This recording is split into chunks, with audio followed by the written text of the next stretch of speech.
I'm here at the Tredegar Iron Works in Richmond, Virginia, and this is one of the most important iron foundries in the South. This is going to produce about half of the Confederate artillery. It's going to produce the iron plates that go onto the CSS Virginia, and it's just an amazing place to visit. They have some of the old buildings that are still around, some of the machinery, and they also have this beautiful new museum which fairly recently opened. And it's just an incredible collection of Confederate memorabilia, some Union stuff too. But I have never been to a museum of this size in the South, so this is pretty incredible. Let's go take a look inside.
So it is incredible to see that some of this equipment is still in operation, or at least they show you how it worked. So behind me is a water wheel that obviously powered some of the machinery, and it's just a much better idea, or it gives you a much better idea of how this thing worked when you can see things in motion.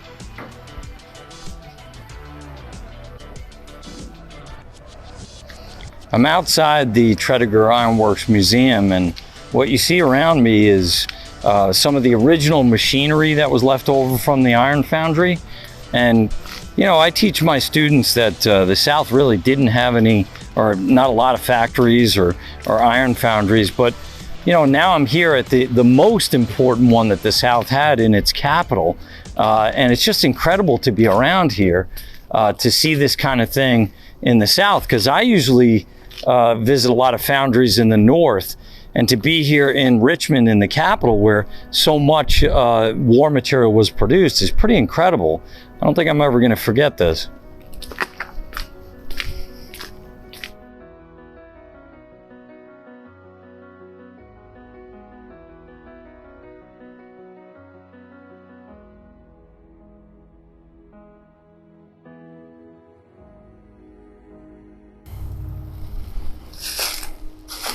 I'm here at the Cold Harbor Battlefield, which is in Northern Virginia.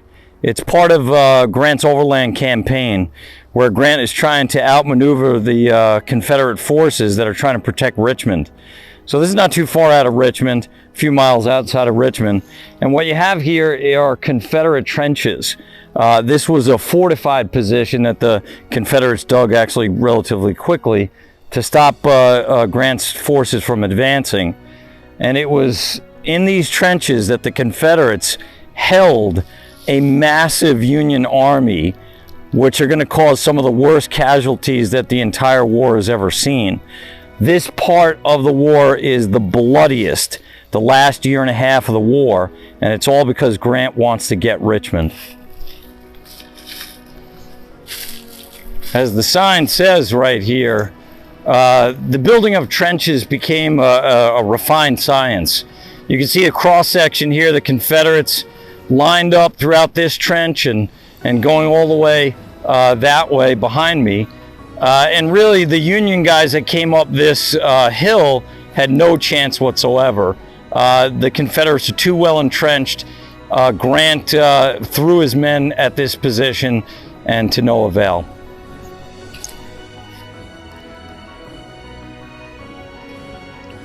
So what you've just seen on that sign, it says the waters ran red.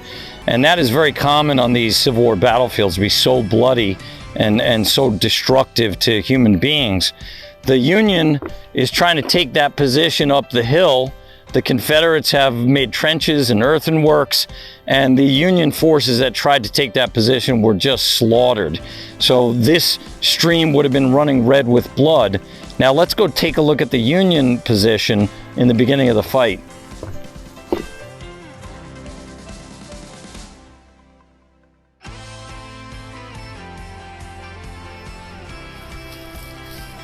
So what you see in front of you is a pretty well-preserved rifle pit.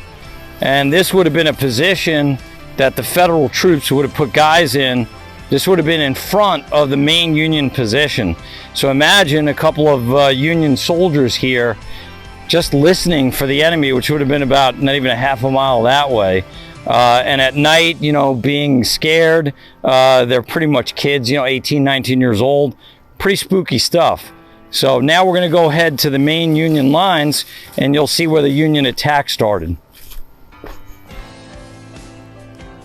So you can see here, this battlefield may not have as many monuments as Gettysburg, but they're still pretty poignant and memorable.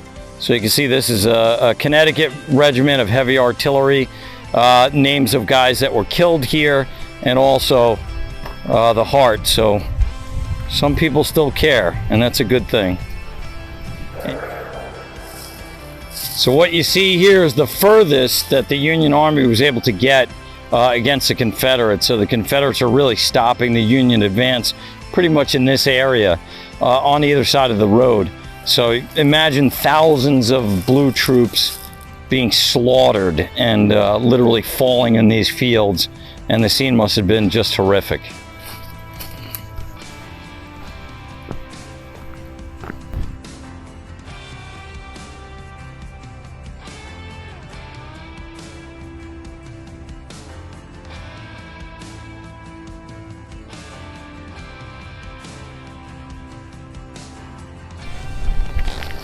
I'm here at the Petersburg National Battlefield, and right behind me is an earthwork that the Confederates used as part of their defenses around Petersburg.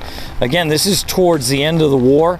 By 1864, 1865, Grant basically is trying to get around to Richmond, and the Confederates are building these massive fortifications.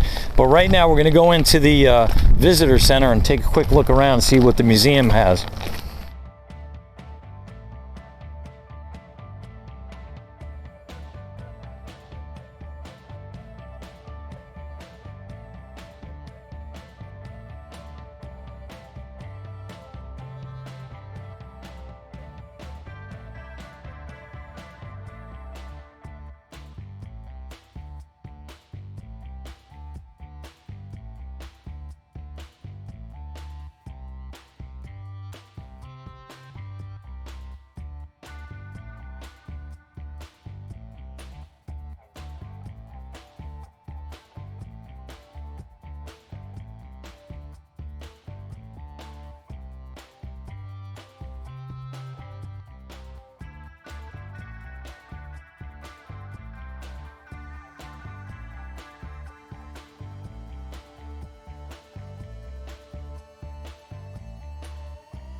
As I walk through these fortifications, I just can't help the feeling of awe that comes over me when I'm walking through. This is a battery, an earthenwork that was part of a massive fortification that the Confederates were trying to build to try to stop the Union from breaking through the Richmond. And I just think about it, at this point in the war, the Confederates are desperate. They have young boys and old men that are manning these things, these fortifications, and I just could imagine the Union trying to break through. So many Union and Confederate casualties occurred in these lines. It's just absolutely amazing. So you just walk through here and imagine what it was like for the Confederacy towards the end of the war. They're so desperate, but they won't give up that will to fight. And it's just, seeing the extent of these fortifications is just incredible to me.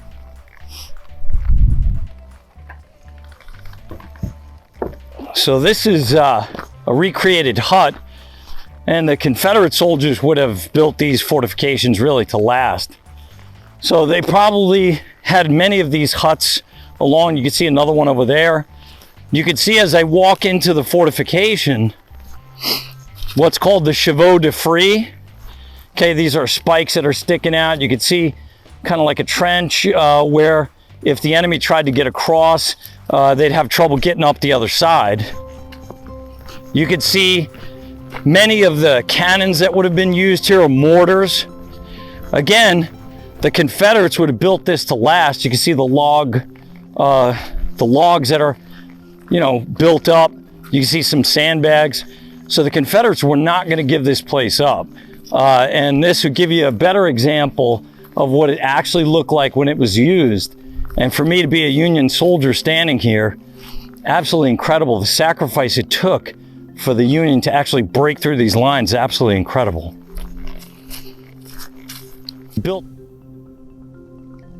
Now this is what they call Fort Stedman, which is actually outside the Confederate lines. The Union actually built this because they were surrounding the Confederate trenches. This is the scene of Lee's last real offensive against the Union forces outside of Petersburg. So, I mean, when I'm walking through this and I'm seeing the sun setting, it's actually symbolic of really the ending of the Civil War, because this is Lee's last big fight to try to break out of Petersburg.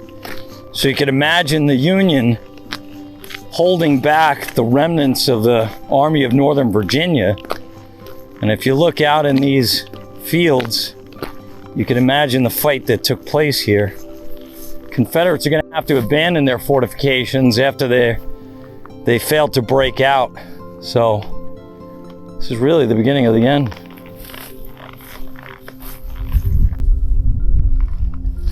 So you get a good idea of the extensive trench networks that were all around here. Hundreds of miles of trenches that both sides are building to keep each other out. So, it looks almost like World War I. There would have been thousands of troops in these trenches, but it's the American Civil War. It's absolutely amazing. In July of 1864, in an effort to break the Confederate lines, the Union came upon an idea that had been used since the Middle Ages. They actually dug a tunnel from that area below me underneath the Confederate lines, and they filled it with gunpowder and exploded it. And the hole that was created was over 100 feet long, 80 feet wide, and about 30 feet deep. What you see today is kind of an eroded crater. That's what they call this area, the crater. And the Union, after they exploded the mine, ran into the actual crater and could not get out. The attempt failed. It was a great idea, but the execution just didn't happen.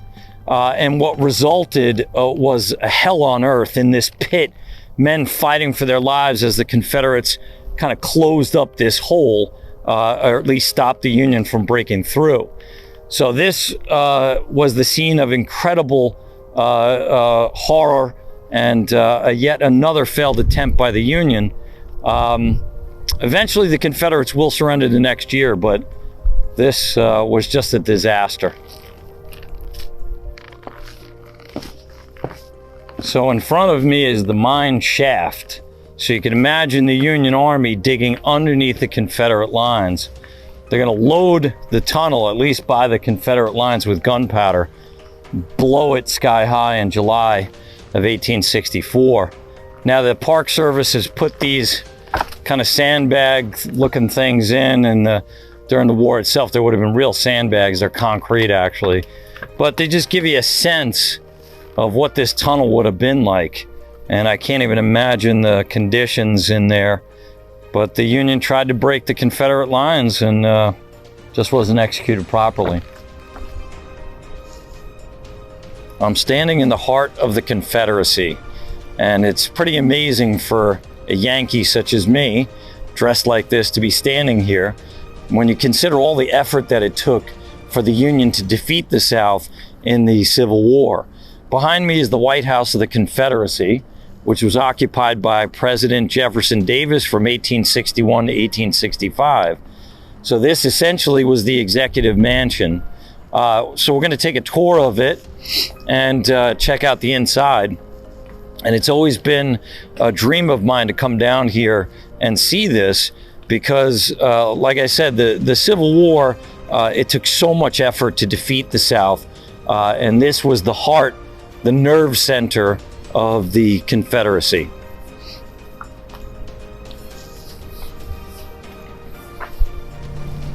White House of the Confederacy.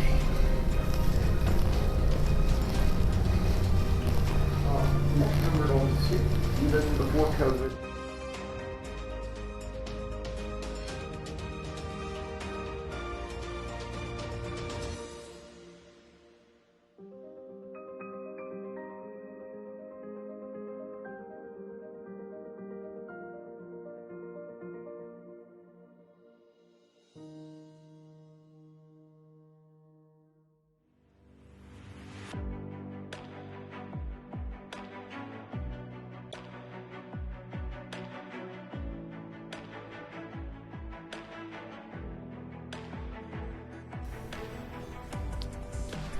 I'm here at Hollywood Cemetery in Richmond, Virginia.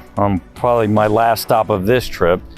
And I'm here to visit the grave of Jefferson Davis, the president of the Confederacy.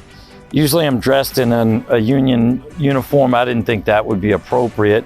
I'm not here to dishonor anybody. I'm not here to be angry about anything. I'm just here to understand history and really the choices that people make.